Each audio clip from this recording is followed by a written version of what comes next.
I would love now to move to Dr. Kuiljeit, and perhaps you can share with us a little bit about your journey and anything you've learned that you think we would benefit from. We would be most grateful. So if you could take, 8 to 10 minutes max, that would be awesome. And we will jump right in. Please talk to us.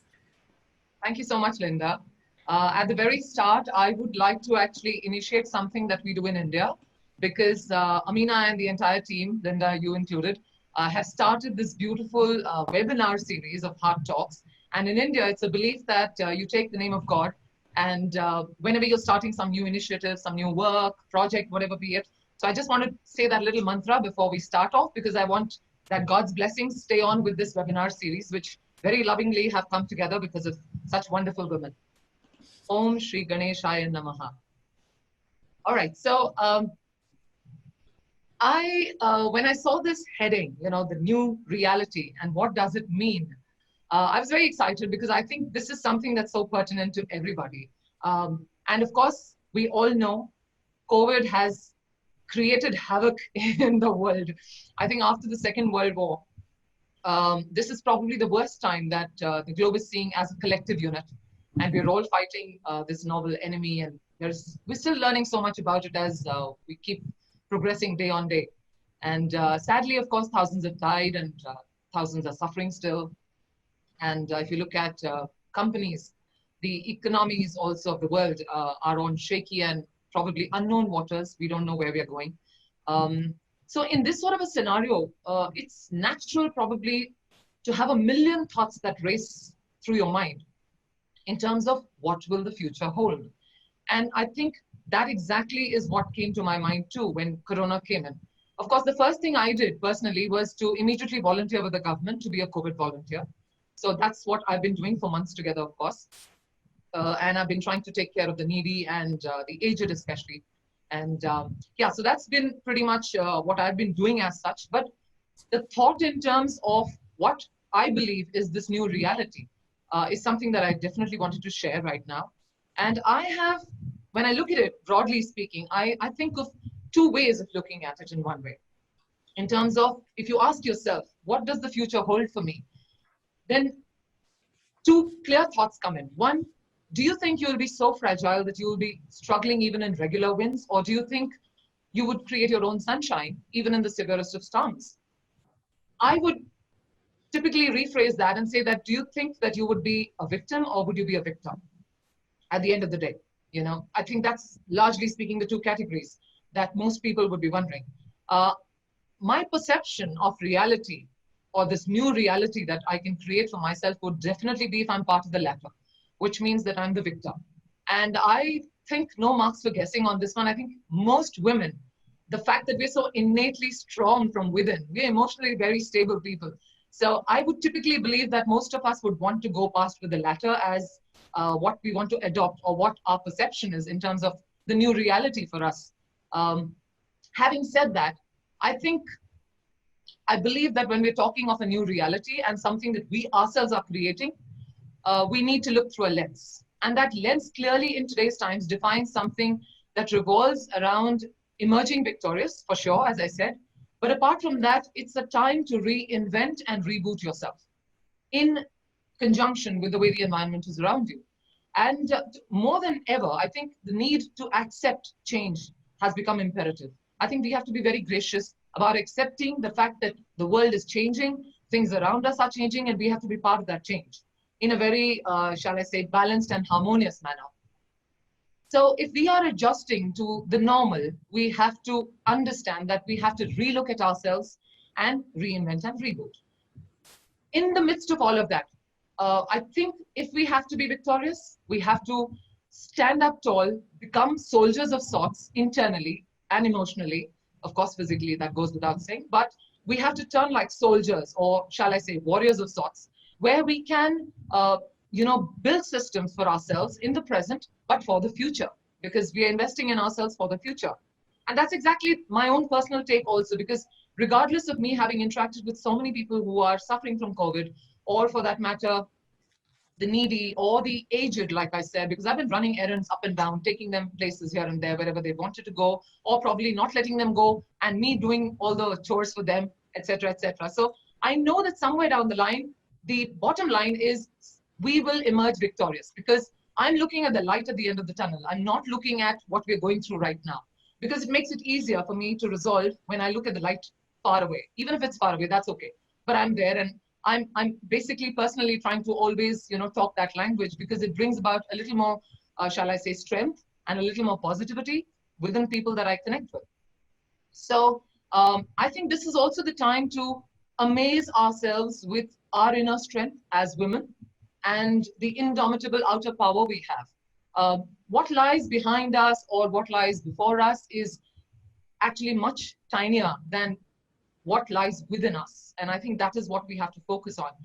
The strength that we will get from whatever we, kind of exude.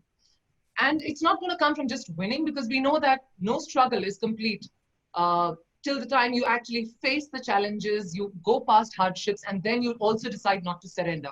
That for me is strength. So that's exactly, I think, what the world is doing at this point in time. I, for one, am definitely doing. I lost an uncle of mine who's in London recently, thanks to COVID. And that just made my resilience go even stronger because I don't want anyone else to go past the same story because it hurts. At the end of the day, we all also understand that adversity will make you discover this inner strength that I'm talking of, but it also brings about creativity. And that's good because we are now, our brains are moving to try and devise newer ways to be able to find solutions, to be able to define the new reality. So all of this means a lot to me in one way because I know that I'm in that zone at this point in time to define my new reality. In a way, I would say I'm already looking through the lens. I've already started moving further. So in terms of adoption, to be a true warrior or a true soldier, you need to build your ammunition and you need to acquire and develop certain skills and certain attributes. So for one, I think whether it's your cognitive skills or your affective skills, regardless, you need to have things like I mentioned, acceptance being one, of course, and gratitude. We should be very grateful for what we have in terms of, we're okay, we're talking to each other, there are people suffering out there, and probably most of our families are doing well. So gratitude for sure. But I think the larger perspective here would be having faith in yourself. Pretty much like the bird that sits on the branch and has faith in her wings and not the branch. She's not bothered if the branch breaks because she has so much of faith in herself. So I think faith will take us a long way in this journey in defining our new reality. And of course, as Rita mentioned about resilience, I think I echo the same thought. So we're talking of patience and resilience. And of course, keeping a clear focus, a strong sense of determination that takes us forward in our, journey, whatever we define our journey to be. Having said that, there also needs to be a balance because today the world needs empathy and we as women are givers naturally. So I think it's also all about, looking at things in a new light in terms of actually reaching out.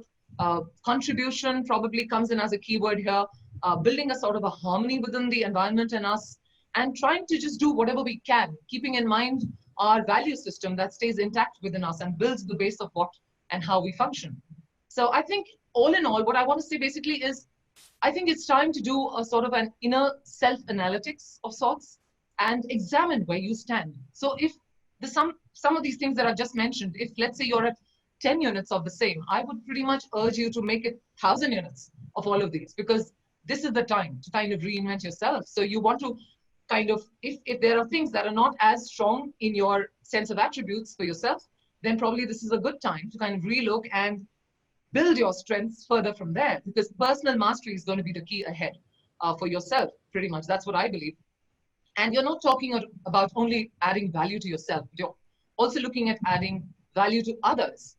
You have to eventually think of yourself as part of that big, large global family. And I think many of us are already doing it, but I'm just talking about my perception because I've always believed that I'm just one small little person in the entire global family. And I think that makes me very happy because it just makes me feel I have such a big family and I just feel awesome about it. Having done that, it's great to kind of build yourself, like I said, but I also want to highlight for people who believe that, they don't have the strength or probably they don't feel brave enough. One must just understand that I think bravery is not about absence of fear. We're not talking about that. It's just about being able to have that strength to constantly keep moving forward despite the fear. I think that is bravery. So if you're doing that, I think you're very brave to be able to, kind of day in and day out, work towards building yourself and people around you, I think that will define a new reality which will help global society in a large manner. So I think with the strength of character and expansion of the size of the heart that we all have, it's time to probably create a very powerful affirmation for ourselves that becomes like a kind of a brain tattoo, if I may say. If I had to say it for myself, I would say probably I'm a blessed force of God, and I'm a powerhouse of strength, resilience, love, support, care, commitment, integrity, and excellence. I mean, you can carve out your own affirmation that you want to, but I think these affirmations help because when you say them day in and day out, you actually realize they start exuding a lot of power from within. And I think it's very important to stay positive at this point in time. And you should use all the attributes you have, all the cognitive skills you have, every single thing, and your heart, of course, to define your future, because this is what you're going to create for yourself. That's what my perception is, that I'm going to create my future through this whole dimension and create my new reality. So in fact, I want to wish everybody all the best for their journeys, because I think this is the journey of reinventing and rebooting yourself and creating this fabulous new reality for yourself and the world. Thank you. Thank you so much. Oh my gosh. Yeah, the power of an affirmation cannot be understated. I think that's what can take us through some of the darkest times.